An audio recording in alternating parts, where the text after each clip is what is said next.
Guys, I'm going to share one of my best productivity hacks with you. Now, this is something that's can be useful for managers, leaders, regardless of what organization you're with, whether it's a business or a company or even like a church or your family, any place where you lead people. This will help you. This is a productivity hack that I've been using for years. It's helped me tremendously to simplify my job and my life. I'm going to share it with you. So here it goes. I call this an IED list. Now, it's not IED like the military term. My IED stands for identify, eliminate, delegate. So here's how it works. You're going to get you a piece of paper and you're going to make 3 columns.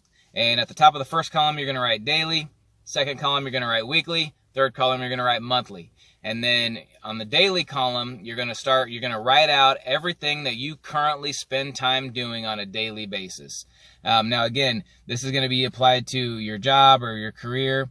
For the purposes of this video, but you could use it for any area where you're leading people. But so for your job, for example, you're on the daily column, you're going to write every task that you do on a daily basis. If you do it more than 3 times a week, you're going to write it on the daily column. Now, good or bad, right or wrong, doesn't matter what it is. If you currently are spending time doing it, you write it down.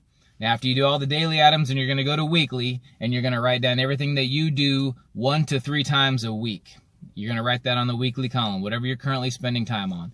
And then after that, the last part, obviously, you're going to do monthly. Everything that you do 1 to 3 times a month, you're going to write it down on the monthly. So you're going to end up with something that looks like this. Now, it'll be specific to your job, your role and responsibilities and what you have to get done. But you're going to have a list of all the things that you currently spend time doing daily, weekly, monthly.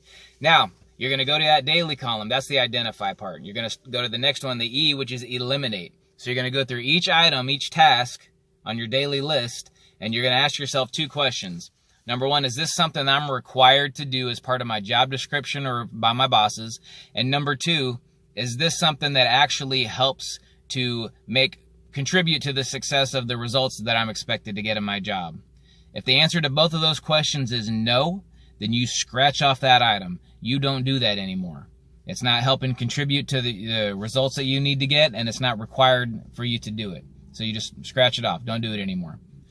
And you're going to do that through all your daily, weekly, monthly tasks. All right, so now what you've got left is a list of items that need to be done, basically. So you're going to go back to that daily column, and you're going to go through each item that's left again, and you're going to ask yourself, is this something that I have to be the one who does it? Right? If somebody on my team could do it as good as I can, would it be acceptable for them to do it? And I'm going to tell you, in most leadership positions, there's very little that you have to be the one who does it. If someone else can do it as good as you can delegate it, almost everything. And so you're going to go through there. And if there's something that you absolutely have to be the one who does it, you're going to circle it. And you're going to go through every task that's left on the daily, weekly, monthly column. You have something that looks kind of like this. So you're only going to have the things that are circled that you have to be the one who does it. And then things that are not circled and not scratched out, these are the things that have to be done, but could be done potentially by someone other than you. This is your delegation list. That's what the D stands for.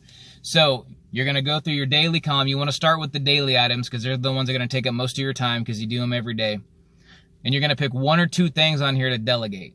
Now, you're going to have to make a plan on how to delegate. You need to look at your team and pick the person that you want to delegate the task to. Who's the best fit for this task? Do they already know how to do it? Or how am I going to train them if I have to train them? You're going to have to schedule the training time. How much time is it going to take? When am I going to do it? What's the follow-up process going to look like? Because in the beginning, the process of delegating and following up is going to take more time than it would take to just do the task yourself.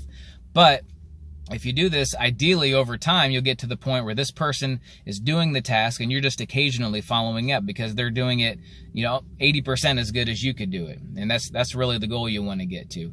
And that way you'll be able to take these things that are daily items and move them to the weekly or monthly items. Things that you used to do every single day, now someone else is doing it and you just have to follow up on an infrequent basis. That's where you want to get to.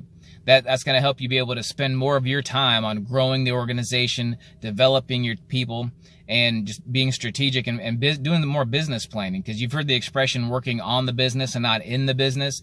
That's what I'm talking about here. Now, and this is not only going to make your life easier, but it's also going to help your team members. It's going to help make them more valuable because now they know more. They have a better skill set. And that's going to help them to be able to grow themselves and to get better reviews, better promotions, better raises. And if you're passing these things off to your people and they're doing them well, you definitely need to be compensating them for that. Because if you're not, they're going to take these skill sets you're teaching them and they're going to go work somewhere else where they will.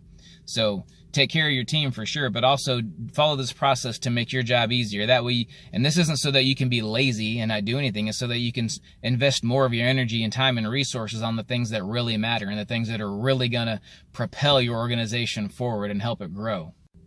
So once again, identify, eliminate, delegate. Follow that process. Now, when I first started doing that, I did it every month because there were a lot of things I was doing that were wastes of time. I didn't know how to be organized and how to prioritize myself.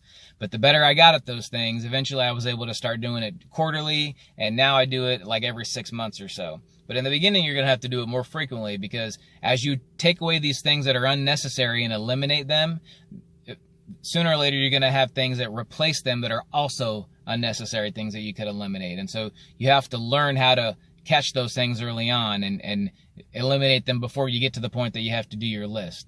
But follow this process. I promise you'll see your productivity explode. You'll see your time get freed up. You'll see yourself being able to eliminate the unnecessary and unimportant things that aren't serving you, that aren't helping you grow, that aren't helping move your company forward and help you get the results you want to get. You're going to be able to spend the majority of your time on the things that really matter, that really make an impact.